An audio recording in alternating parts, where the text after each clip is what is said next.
Every year we begin our Lenten journey with ashes. It's Ash Wednesday.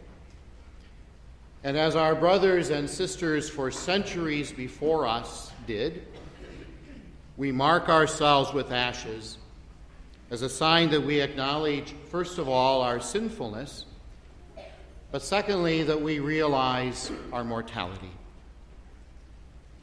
But let's start at the beginning, because we have to start with palm branches. Last Palm Sunday, almost a year ago now, we all were given palm branches as we came to celebrate the beginning of Holy Week.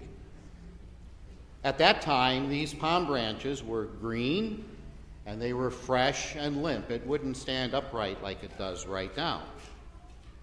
We did that to welcome Jesus, as did those pilgrims 2,000 years ago, who welcomed him to Jerusalem as their king, Christ the King.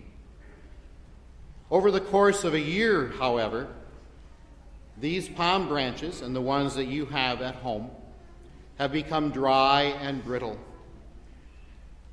They easily break because there isn't much moisture. There's not much life left in them. Over the course of the year, that is sort of symbolic of what happens to our life in relationship to the Lord. Symbolic of the fact that while we said Jesus was our King, and while we had all sorts of good intentions to really follow him with our lives, we didn't always practice that in reality. Our intentions withered, our hopes dimmed, and our actions failed. That is all the result of sin in our lives. And so the ashes that we use today come from these old, dried-up palm branches. At one time, ashes were used to make soap. See, ashes contain a certain chemical that is soluble in water, and it's a powerful cleansing agent.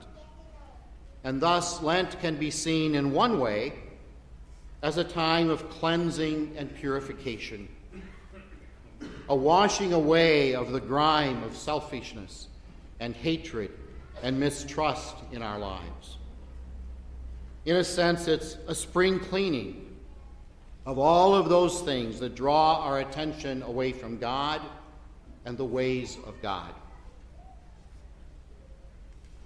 As the temperatures begin to warm and you drive down country roads, you will see some farmers who will burn the stubble that is left in their fields from last fall. And then they will plow that stubble, that burned stubble, back into the earth. Because again, the chemicals in those ashes tend to act as a fertilizer to help the new seed that is planted to grow and to prosper.